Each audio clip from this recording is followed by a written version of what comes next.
inverno de 1844-45, Ellen Armour foi convidada a relatar a visão em uma reunião em Oregon. O pastor Tiago White foi convidado por William Jordan a estar presente. William foi a quem Deus havia dado algumas visões antes do desapontamento de 22 de outubro de 1844, confirmou a autenticidade da visão, e Hazen-Foys, que recebera a mesma visão, mas recusara o chamado divino para ser profeta, chegou e ficou do lado de fora.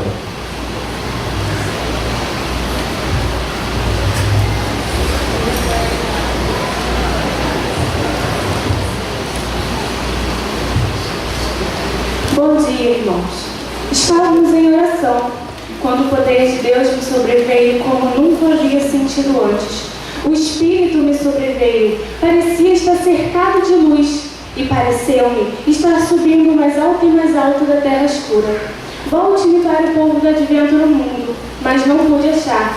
Com isto, olhei para o mais alto e vi um caminho reto e estreito, e levantado a algum lugar e levado no mundo. O povo do advento estava nesse caminho. A viagem para a cidade que se achava mais afastada. Tinha uma luz brilhante colocada por atrás dele no começo do caminho, o qual o anjo me disse sobre o amor da meia-noite. Essa luz brilhava em todas as extensões e proporcionava claridade aos seus pés para que assim não tropeçassem. Glória! Glória! Foi exatamente a mesma visão que eu tive. Não há como duvidar que esse é o poder de Deus. Se conservava o olhar fixo em Jesus que se achava diante dele. Guiávamos para a cidade, mas alguns ficaram cansados e disseram que a cidade estava muito longe. Então Jesus o animou. Levantou-se seu glorioso braço direito, e de seu braço saiu uma luz que incidia sobre o povo do advento, e eles clamavam Aleluia. Ellen Armour. Eu estava ali na porta, ouvi o seu testemunho. Eu percebi que as coisas maravilhosas que o Senhor me mostrou, primeiramente foram mostradas a mim.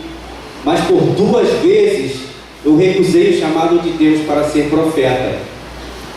E depois o Senhor me disse que iria retirar as visões e dar para outra pessoa. Agora eu vejo que o Senhor me deu essas visões. Seja fiel em fazer a sua obra. O Senhor lhe escolheu para ser uma escolhida.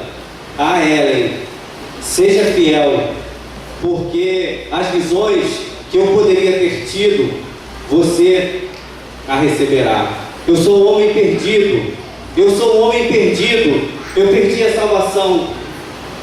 Notícias de anos posteriores dizem que, embora Hazen-Foys tenha vivido mais de 70 anos, nunca mais teve qualquer interesse em assuntos espirituais. Desde ontem estamos falando sobre o dom profético e a razão por que Deus constituiu este dom na Igreja Adventista do Sétimo Dia. Como visto ontem, infelizmente, o preconceito leva as pessoas a rejeitarem a orientação que vem de Deus. Falei ontem, repeti hoje, quero insistir. Muitas vezes a rejeição não é quanto ao dom profético, porque se acredita em qualquer um que se levanta dizendo eu tenho uma revelação. Lembrei do pastor Silas Malafaia, que em uma das suas mensagens, no ambiente onde isso se prolifera com muita facilidade, ele diz: existem nossos irmãos aqui que vivem fazendo profetagem, são profeteiros, enche o bucho, sonha e depois diz que isso é uma revelação. E infelizmente, na hora de se analisar, os escritos de Ellen White e o preconceito os impedem de aceitar o dom profético. Também falei, e quero repetir, muitas vezes pelo nosso mau uso como adventistas do sétimo dia, estamos criando barreiras desnecessárias para que as pessoas compreendam a necessidade do dom profético. Ellen White, chamado por Deus, trouxe orientações claras, incisivas, trazendo revelação que a ciência desconhecia, e gastaram mais de 100 anos para entender o que a igreja já conhecia em assuntos científicos. Ellen White escreveu sobre muitos assuntos. Falou sobre educação, falou sobre saúde, falou sobre administração de dinheiro, falou sobre comportamento humano, sentimentos, psique e muitos outros assuntos totalmente desconhecidos em sua época. Mas a grande finalidade do chamado de Deus para Ellen White era guiar um povo, encaminhar um povo a um caminho seguro, indicando claramente que este povo precisaria se basear na Bíblia, unicamente na Bíblia. Na Escola Sabatina falamos então sobre o grande plano de Deus para a igreja e como tem sido atacada. O plano de Deus para a igreja é que ela se una. Só iremos cumprir a ordem de Deus para esta igreja quando nos mantivermos unidos. Univos, univos, univos. É a ordem de Deus. Mas o ataque de Satanás é grande. E muitas vezes ele se utiliza de conceitos bíblicos para enganar os cristãos.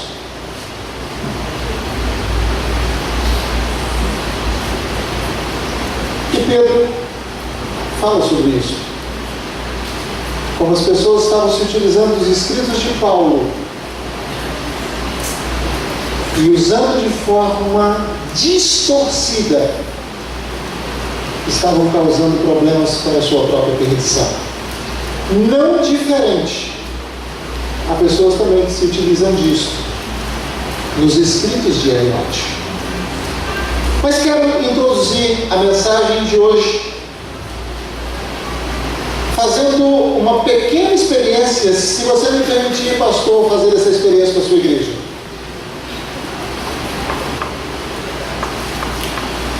Quero fazer aqui uma introdução e visualizar a forma como você responde a esta introdução. Então, por favor, preste atenção. Esta igreja tem colocado sobre você um fardo de normas pesado demais. Deus deseja a sua felicidade, irmão. Então não é necessário privar a igreja o prazer que seus membros podem alcançar. Vamos fazer uma nova igreja. Uma igreja sem proibições, sem regras pesadas. Quantos querem me seguir para esta nova igreja? Pastor. Ninguém quis me seguir. Essa igreja está com algum problema comigo. Posso tentar uma outra maneira?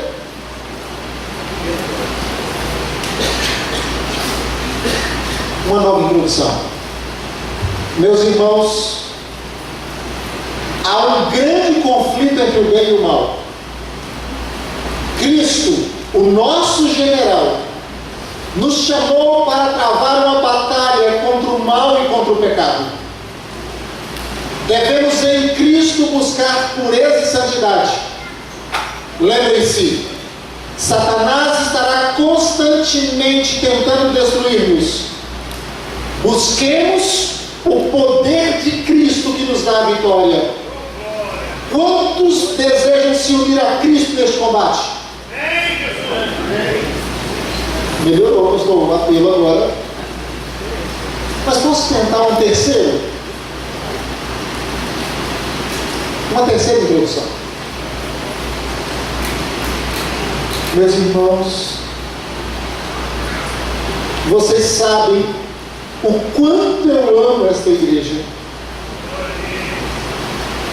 Vocês sabem quanto eu amo vocês.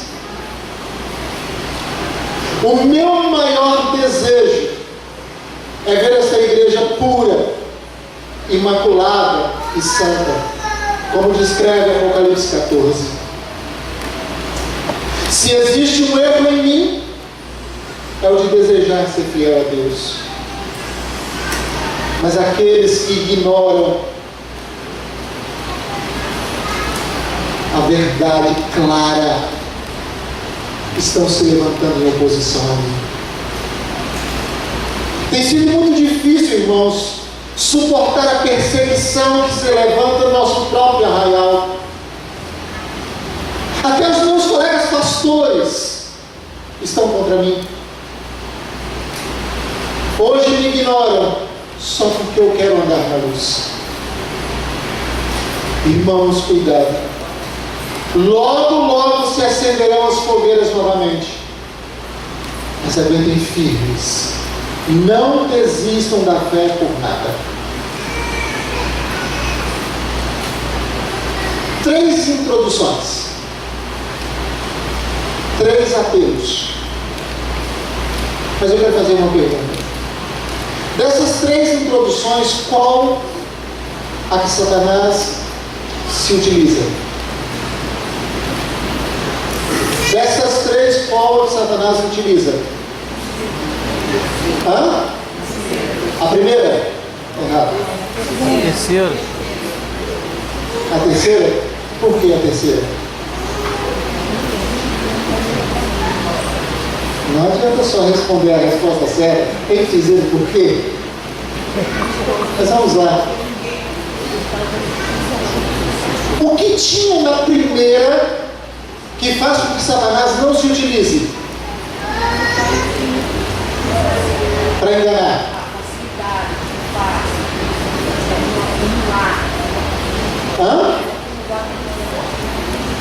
A rebeldia é muito forte. Está tão na cara que todo mundo ficou estranho. Você vê, esse pastor está fazendo aqui na igreja? Está chamando ele para ir para outra igreja, tem alguma coisa errada.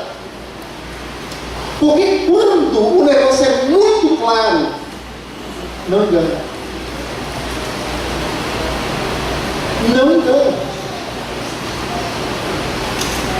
Quer ser um espião? Se misture com as pessoas. Vista as roupas delas. Fala o sotaque dela. E quando você vai para o Rio de Janeiro, você tem que falar 6. É assim. Se misture. Porque se você se mostrar muito diferente, isso assusta. Por isso o engano de Satanás nunca vai ser aparecendo com chifre, garfo, mas sempre com a sutileza de assemelhar com o verdadeiro. O que tinha na segunda introdução que não abre espaço para Satanás se utilizar? A verdade plena. Aonde toda a mensagem, eu posso ler a segunda de novo. Meus irmãos, há um grande conflito entre o bem e o mal. E Cristo, nosso general, nos chamou para batalhar contra o mal e o pecado. Devemos, em Cristo, buscar pureza e santidade. Lembre-se que Satanás estará constantemente tentando destruir. Busque o poder de quem? De Cristo, que nos dá a vitória. Quantos desejam se unir a Cristo neste combate? Vocês percebem que é muito claro o direcionamento a Cristo. Mas o que tem no terceiro que é muito prático para a utilização de Satanás?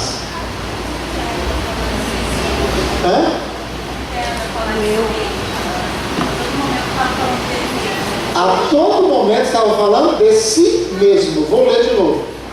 Meus irmãos, vocês sabem o quanto eu amo vocês e amo essa igreja. O meu desejo é ver esta igreja pura, imaculada e santa, como descreve Apocalipse 14. Se existe um erro em mim, é de querer ser fiel a essa igreja. Mas aqueles que ignoram a verdade clara se levantam em oposição. Tem sido muito difícil suportar a perseguição que se levantou dentro do nosso próprio arraial. Até os meus amigos pastores estão contra mim. Eles ignoram porque eu quero andar na luz. Logo, logo se acenderão os fogueiros novamente. Mas aguentem firmes, não desistam da fé por nada. Vocês notaram que só neste aparece uma passagem bíblica? Nas outras não tem passagem bíblica.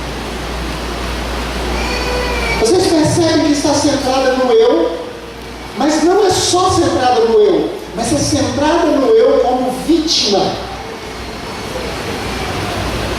E sabe, existe um efeito psicológico.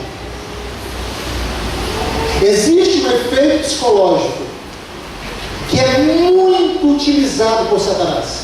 E ele fez isso no céu. Ele criou toda a bagunça, mas ele se colocava como vítima, como se ele estivesse sendo oprimido pelo governo de Deus. E sabe, este efeito é muito fácil de detectar. Quantos daqui já viram algum documentário da África Selvagem? Quem aqui já viu algum documentário da África Selvagem? Então vamos retratar esse documentário. Existe uma gazela, um bizu, que está pastando. E aí as câmeras focalizam uma leoa, um leão, e eles estão cercando o bando. Mas eles olham para um animal. E eles vão espreitando até chegar muito perto. E nesse momento que você está assistindo esse documentário, para quem você torce? Para quem? Para a gazela? E você já está com o coração apertadinho, porque você está vendo o leão, a leoa, espreitando. E ela dá aquela paradinha. Você sabe que agora vai acontecer o quê? Agora ela vai partir. E quando partir, não tem chance. E o seu coração está o quê? Por quê? E o seu coração está apertadinho? Por causa da gazela. Por quê? Por quê? Todo mundo falou, ao mesmo tempo não ouvi nada. Fala. Ela é vítima. E se ela é vítima, vai acontecer o que com ela? Ela vai morrer, você quer que ela morra? E aí a leoa parte. Ela se assusta, a gazela e ela começa a correr. E a leoa parte. Mas tem outra leoa do outro lado, tem um leão do outro lado. E o negócio vai ficando complicado. E a leoa vai se aproximando. E a gazela faz aquela curva, a leoa também faz a curva. Mas parece que a gazela vai fugir. E você está torcendo para quê? Para quê? Para fugir. Mas naquele momento, as garras da leoa tocam no quarto traseiro da gazela. Ela desequilibra. Ela cai. Ela tenta se levantar. Mas já é tarde demais. A leoa crava suas garras e os seus dentes no pescoço.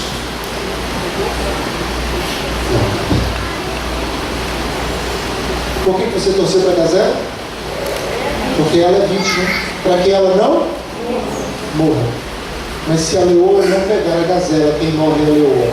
Se é para poder não morrer, eu posso torcer também para a leoa. Ou vocês acham que a leoa vai passar? Ela vai comer grama?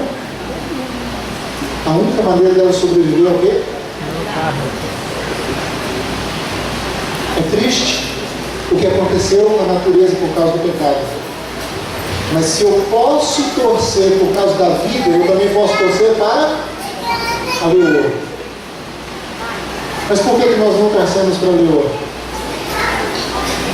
Porque a nossa natureza, ela não aceita o forte machucar o fraco.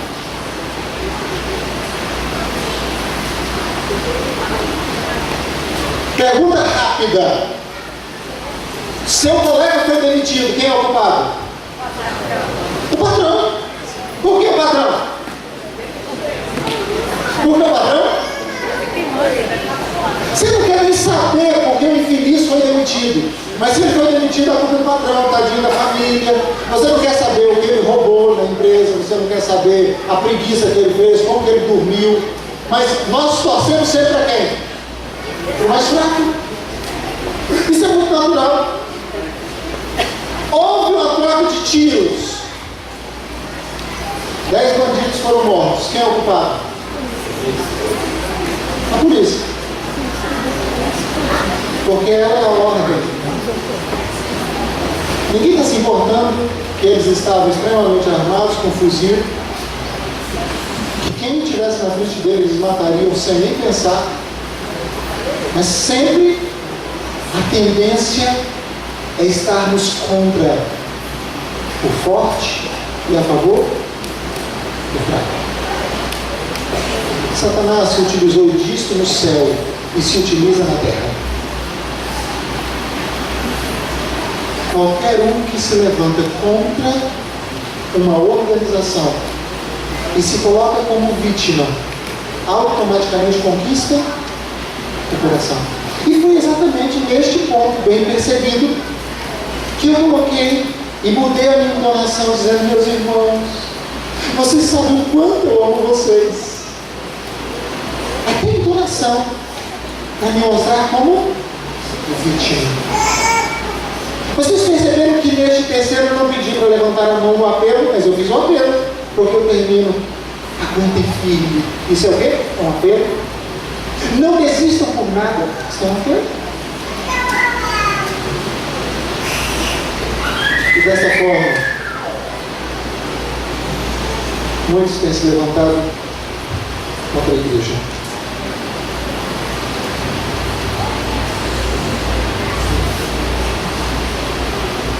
O período de nossos pioneiros, que podemos citar de 1844 a 1915, com a morte de Ellen White, em todo este período, nós tivemos dificuldades na igreja para manter a unidade.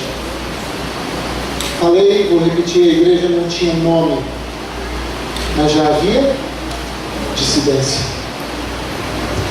Mas eu quero que vocês abram a Bíblia em Mateus capítulo 24, versículo 24. Mateus 24, versículo 24. Porque surgirão o quê? Falsos cristos e falsos profetas. O que mais está escrito aí? Praticando o quê? O que eles estão fazendo? Falsos cristos e falsos profetas? Sinais e prodígios. Para quê? Se possível, os próprios eleitos. Pergunto para vocês: esta tentação de Satanás, tentando enganar, será fácil ou será difícil vencer? Como que ele vai se aproximar? Como que ele vai envolver? E alguns começam a achar assim: não, mas eu tenho capacidade suficiente, eu estudo muito, eu sei muito, eu sou forte nisso aqui, eu não vou ser enganado por Satanás. E é exatamente isso que Satanás quer. Porque quanto mais confiante em si, mais fácil será o engano de Satanás. Os enganos de Satanás não são simples de serem percebidos. Os enganos de Satanás estão cada vez mais aperfeiçoados para enganar, se possível, os próprios escolhidos. John Kelly, o homem mais sábio, mais inteligente da igreja adventista no período pioneiro dessa igreja.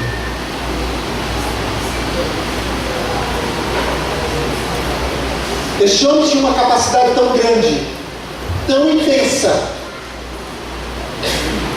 que ele tinha 4 ou 5 secretárias que tinham a habilidade de escrever com rapidez, e ele conseguia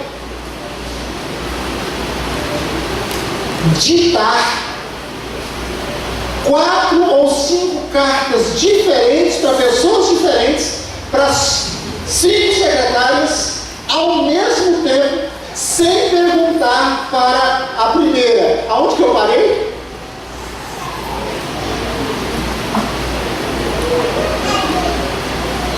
Eu, se tiver que ficar para um só, toda hora eu vou falar assim: peraí, aonde que eu parei? Essa era a capacidade de John Calvin. Foi este homem que, através da sua inteligência, forneceu ao seu irmão metodologia suficiente para se tornar hoje o que é os cereais matinais Calvin, irmão do Dr. Calvin. Um homem que estava anos à frente da ciência na sua época, e ele se utilizava muito dos ensinamentos de Ellen White para encaminhar seus experimentos científicos, porque enquanto outros médicos estavam testando, ele comparava o que estavam querendo com o que estava escrito. E quando ele via que não se encaixava, ele já rejeitava aquele experimento e não gastava tempo. E ele partia para outro. Fez tremendos inventos na área médica, que até hoje são reconhecidos. Eu tive o privilégio de ir ao Museu Calvin e ver um pouquinho de tudo o que era John Calvin. Este homem era tão capaz, que ele começou a olhar para a liderança da igreja e dizer assim: esses homens não vão levar essa igreja a lugar nenhum. E com manobras, ele começou a tentar levar a igreja para onde ele desejava, rejeitando a liderança do momento. John Calvin, ele se afastou de Deus. Eu fico pensando, eu não tenho a capacidade que ele tinha, e muitas vezes eu acho que a minha capacidade vai evitar eu ser enganado por Satanás. Não é a capacidade intelectual que vence os enganos de Satanás. John Calvin se uniu com 2 outros homens, A.T. Jones e Waldener. Quem eram esses 2 homens? Os 2 jovens proeminentes de 1888, que receberam uma mensagem divina sobre justificação pela fé. Estes homens fizeram uma revolução e mostraram para a igreja que a igreja não conhecia. Homens tremendamente capazes, mas foram seduzidos pelos enganos de Calvin e também se apostataram. Queria dizer para vocês,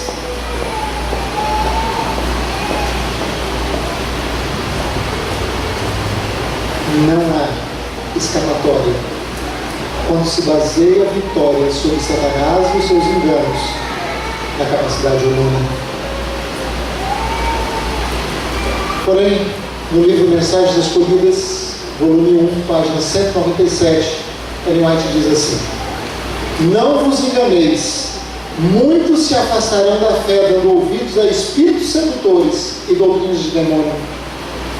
Temos agora perante nós o alfa deste perigo, e ela está se referindo a Calvin. Porém, o ômega será de natureza mais assustadora. Vocês estão vendo o que está acontecendo aqui? Isso é só o alfa, é só o início. Mas o ômega, o fim, vai ser muito pior.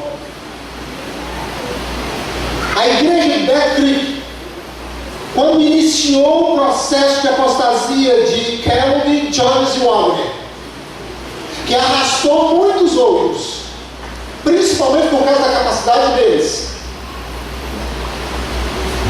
ela tinha cerca de 2.000 membros. 4 ou 5 anos depois, restavam um pouco menos de 200 pessoas na igreja, porque o restante se afastou totalmente de Deus. E muitos diziam: eu estou preparado para vencer Satanás. Vocês compreendem o perigo? E a gente diz: este é só o início.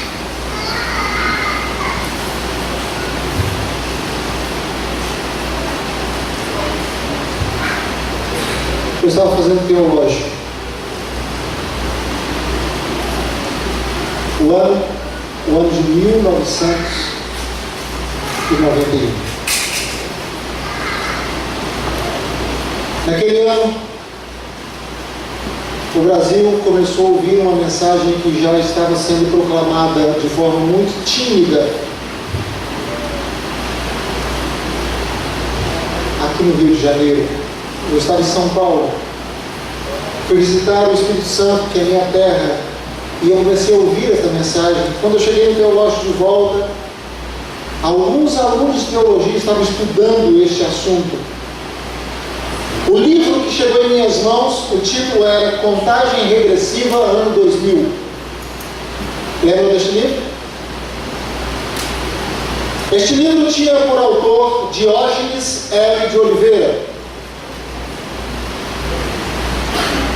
Escreveu esse livro em 1990. O conteúdo, vou ler para vocês o que está na página 4 da introdução.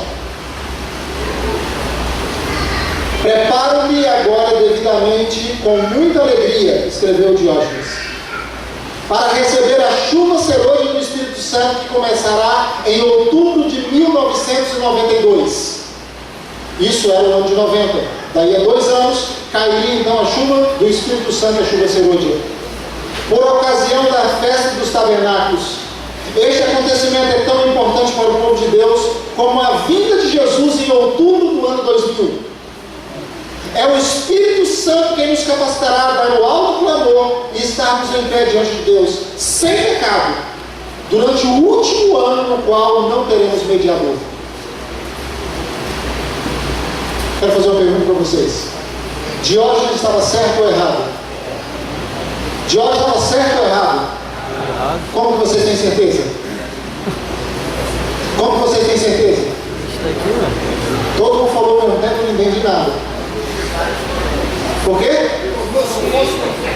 Por quê?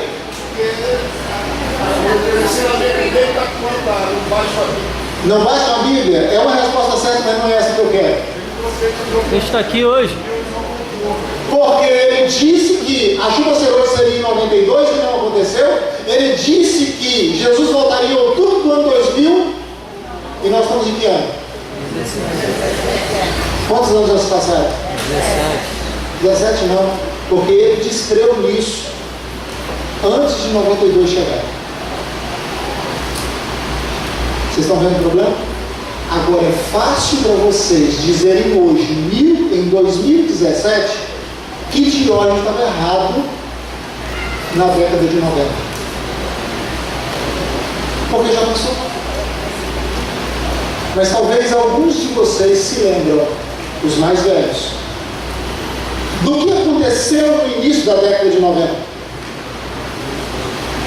Talvez aqui alguns se lembram de como que as igrejas foram extremamente abaladas por alguém que se levantava com a Bíblia na mão e o espírito de profecia e dizia: os líderes estão errados, os líderes são perseguidores. E poucos anos depois nem ele mesmo acreditava mais no que ele tinha pregado.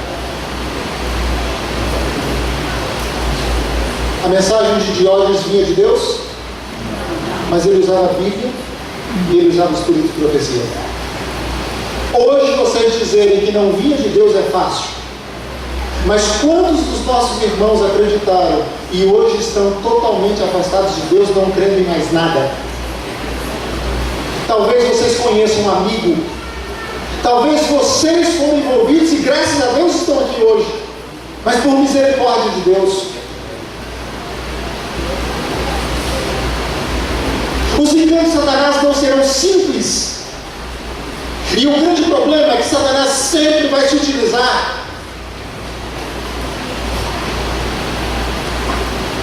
da verdade com uma pequena gotinha de erro. Eu preciso avançar, mas eu queria que vocês compreendessem algumas coisas. Grande Conflito, página 588.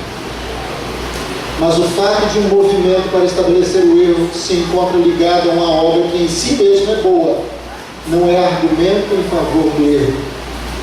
Podemos disfarçar o veneno misturando-o com alimento saudável, visto ser mais fácil que ele seja tomado inadvertidamente. É um dos ardis de Satanás combinar a falsidade precisamente com a porção de verdade suficiente para lhe dar caráter plausível.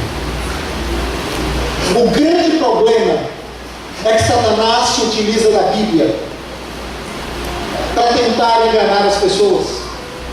Assim ele tentou também fazer com Cristo no deserto.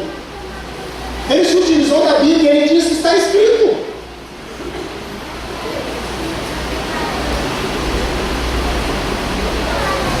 Diógenes, no livro Contagem Regressiva, no 2000, se utiliza de uma série de coisas. Foi combatido, mas muitos dos nossos irmãos se levantavam contra os líderes que o combatiam, porque a tática era sempre mostrar vitimismo. Testemunho para ministros e obreiros evangélicos diz: falsos mestres podem parecer muito zelosos da obra de Deus e podem despender meios para apresentar o mundo e a igreja suas teorias, mas como misturam o erro com a verdade, sua mensagem de engano e levará pessoas a caminho falso. Deve-se lhe fazer oposição, não porque sejam homens maus, mas porque são mestres da falsidade e procuram colocar sobre a falsidade o semente da verdade. Nossa luta não é contra a carne, nem contra o sangue. Essas pessoas, muitas delas não são más, mas foram iludidas por Satanás e agora se tornaram agentes. Mas eu queria dizer para vocês que essa síndrome de martírio, de perseguição, é algo complexo.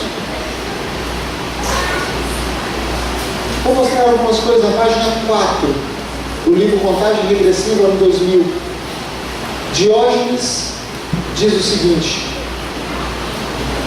ao soar o clamor anunciado e o tempo determinado para a vinda do esposo, este causará o mesmo efeito do passado. Por um lado, haverá grande despertamento espiritual e reforma, por outro, grande oposição. Ele cita na página 2 um texto do Espírito de Profecia e diz: a proclamação de um tempo definido para a vinda de Jesus despertou grande oposição de muitos, dentre todas as classes, desde o ministro do culto até o mais ousado dos pecadores. E ele começa a utilizar os textos do Espírito de Profecia para dizer assim: quando o pastor se levantar no culto contra, é porque ele está apostatado. E quando os pastores levantavam para se posicionar, muitos agora desconfiados, torcendo pela gazela, recriminavam o leão, porque neste momento o leão era o pastor. Se utilizando também da revista Review and Herald, ele diz assim: A luz que iluminará o mundo com sua glória será considerada como uma luz falsa por aqueles que recusam caminhar numa glória avançada. Olha o texto que ele utiliza de Ellen White. E quando alguém falava contra a luz falsa dele, porque hoje vocês dizem que era falsa, aí está vendo? Ellen White diz aqui, ó, quando alguém se levantar contra essa luz, é porque essa pessoa não quer caminhar na glória. Ele então diz: Elias surgiu num tempo de grande apostasia em Israel. Elias foi perseguido em virtude da sua mensagem, sendo acusado como perturbador de Israel. Usou a Bíblia. Vocês estão percebendo como que Diógenes maquiava toda uma situação para colocar as pessoas que estavam sob a sua influência contra a liderança da igreja? Ele se colocava como Elias. E um dia desse eu tive que perguntar a uma pessoa: quantos fiéis tinham na época de Acabe? Quantos? Quantos? 7.001. Tinha Elias e mais 7.000, né? 7.001. Quantos que Deus chamou? Quantos? E os 7.000 ficaram caladinhos. Deus não precisava de mais do que um, ele só precisava de um.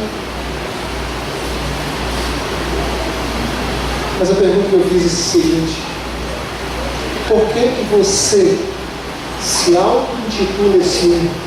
E Diógenes se auto-intitulava o Elias, o único. Ele cita Mensagens Escolhidas, volume 1, página 412, que diz assim: alguém há de vir no espírito e no poder de Elias, e quando aparecer, os homens dirão: o Senhor é fervoroso demais, não interpreta da maneira devida as Escrituras. Ele não escreveu isso, mas ele tomou esse texto para poder tentar enganar as pessoas, dizendo: não confie nos seus pastores, porque eu sou Elias, e eu estou pregando uma mensagem verdadeira. Se vocês não acreditarem, vocês vão se perder. Mas hoje vocês disseram para mim que ele estava errado, que a mensagem dele não era de Deus, que a mensagem dele trouxe perdição.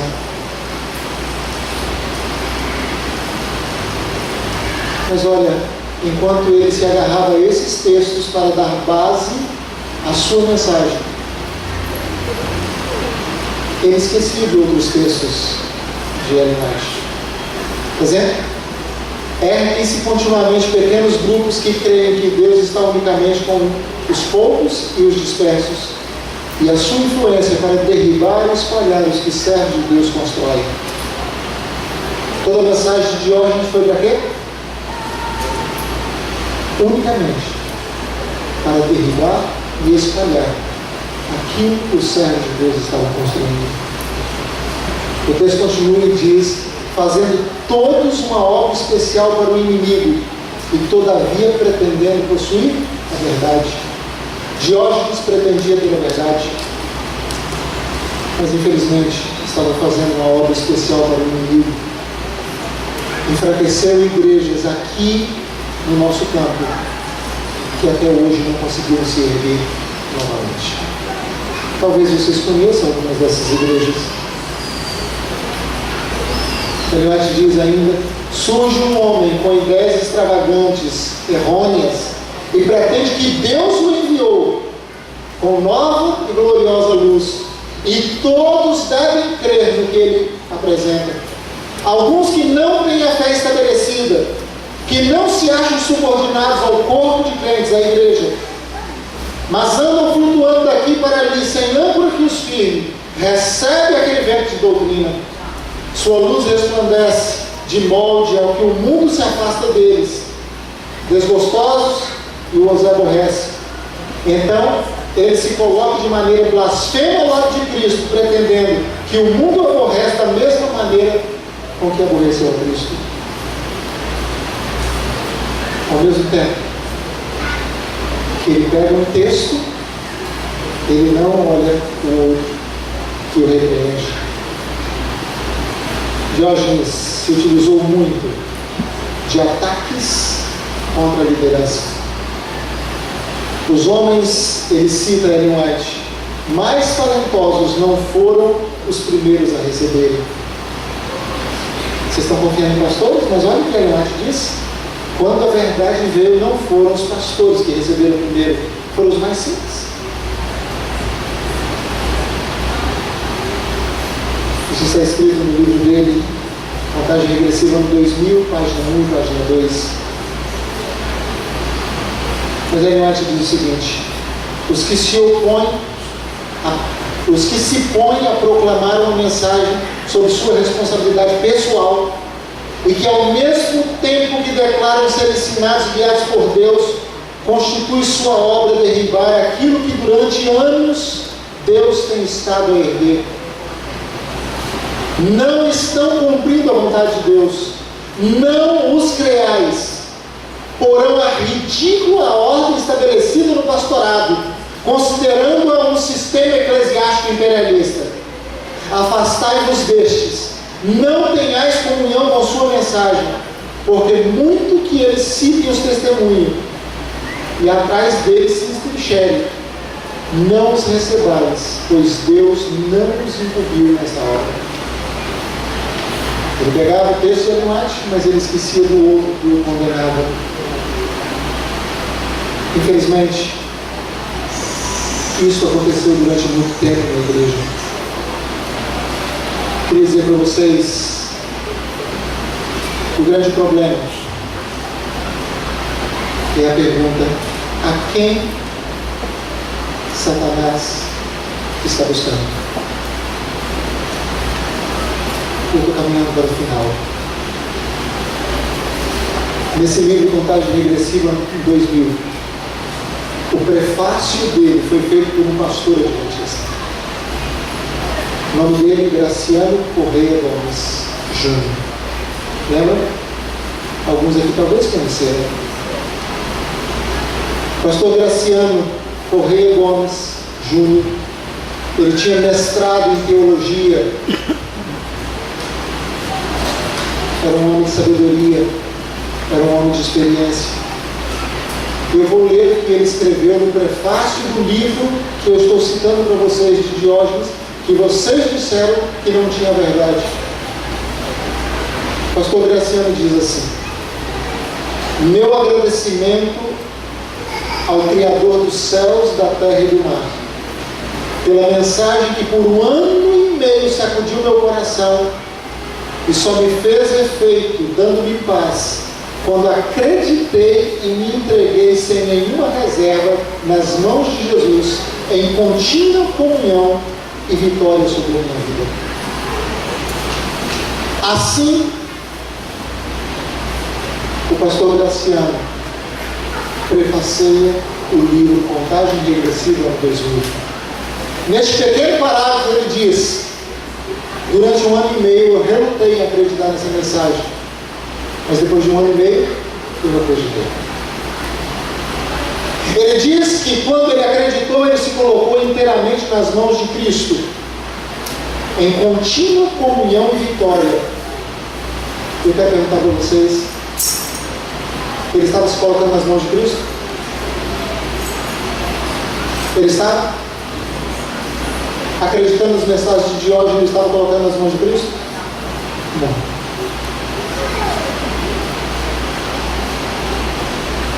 O que ele recebeu foi comunhão e vitória? Foi isso?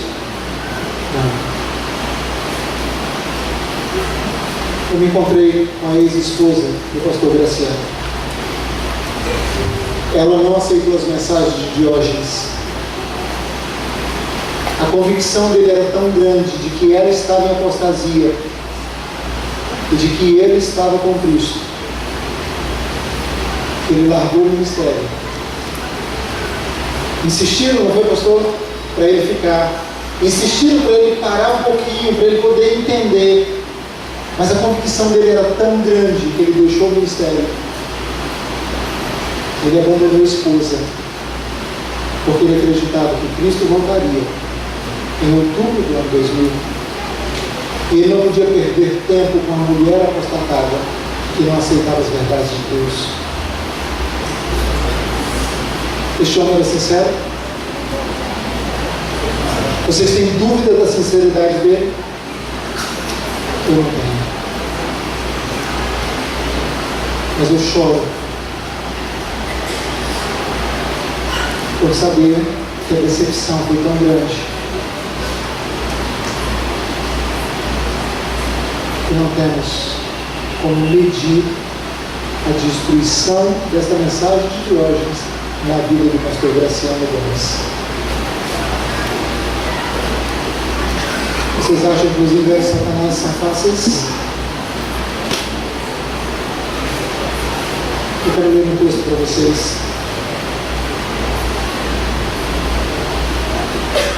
No livro Ciência, Conselho sobre Saúde, diz assim: homens que professam ter nova luz, pretendendo ser reformadores, terão grande influência sobre certa classe de pessoas.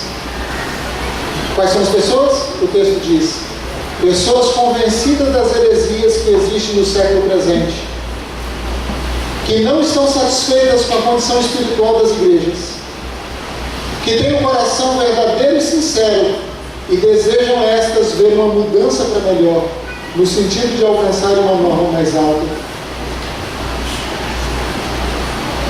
Os professos reformadores, aqueles que dizem ter nova luz, eles terão influência sobre esta classe de pessoas. Uma classe de pessoas espetacular. Satanás não está atrás de qualquer um. Satanás não está atrás daqueles que já são dúvidas. Satanás quer destruir, se possível, os próprios escolhidos. Ellen White diz: se os fiéis servos de Cristo apresentassem a esta classe a verdade pura e corretamente, aceitariam e se purificariam pela obediência a ela. Mas Satanás, sempre vigilante, persegue os rastros dessas almas indagadoras. Vem ter com elas alguém fazendo alta profissão de reformador, do mesmo modo que Satanás foi ter com Cristo, disfarçado em anjo de luz, e os atrai ainda para mais longe da vereda da justiça. Satanás não está em busca de qualquer um. Ele sabe que quando ele pega alguém, como pegou Keller, ele sabe que quando ele consegue capturar alguém através de Kellogg, como capturou Jones e Walden. Satanás sabe que quando ele pega alguém com grande capacidade, como Diógenes de Oliveira, ele vai conseguir atrair alguém como Graciano.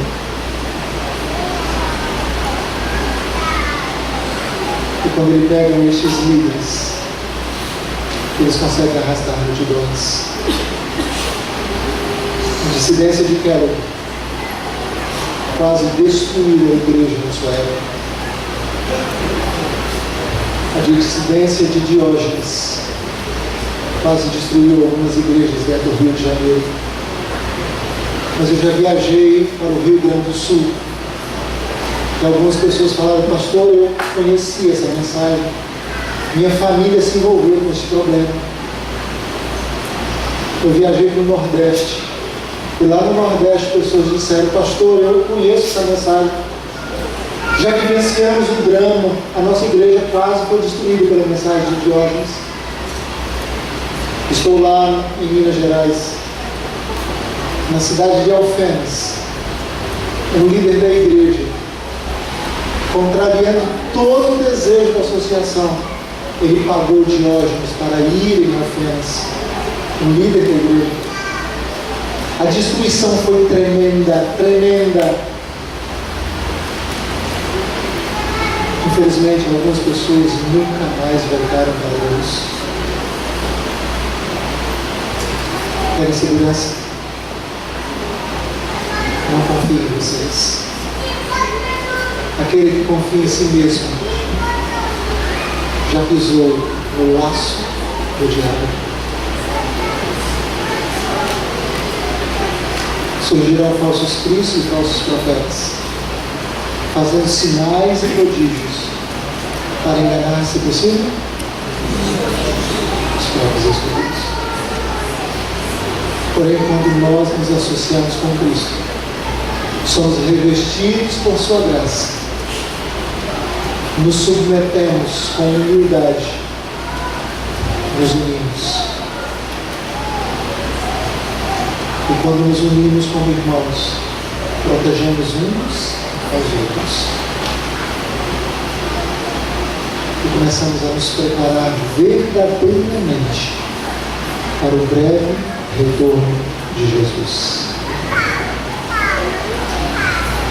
Marcelo vai cantar novamente.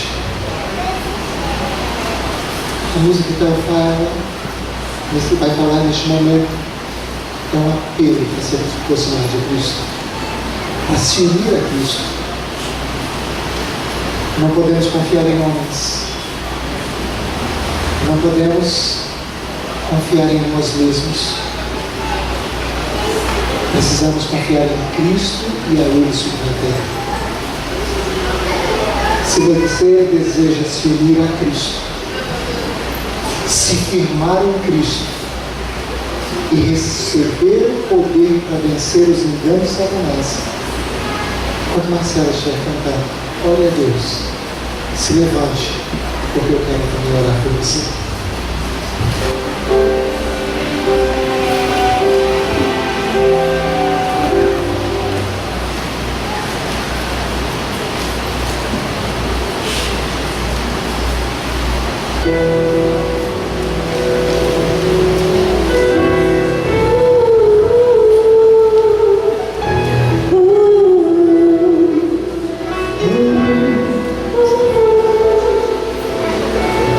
Conheço o teu caminho, conheço o teu passar. Eu sei por onde andas, sei por onde vais estar. Eu sei dos teus problemas, eu sei da tua dor. No profundo da agonia, eu escuto o teu clamor. Eu sei da tua sede que consome o teu ser. Eu sei do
Grandioso Deus, Pai querido, muito obrigado.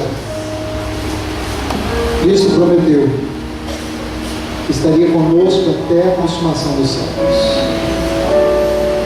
Obrigado porque a presença dele em nossa vida é proteção, é segurança contra os dardos inflamáveis do maligno.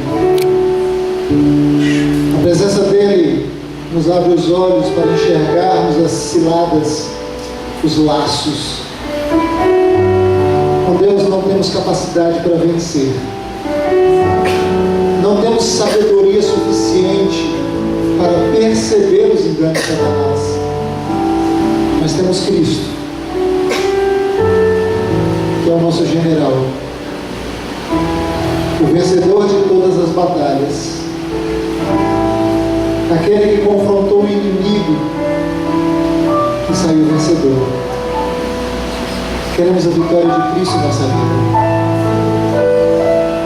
Dá-nos, meu Deus, Cristo Jesus, para ser o nosso Senhor, o nosso Redentor.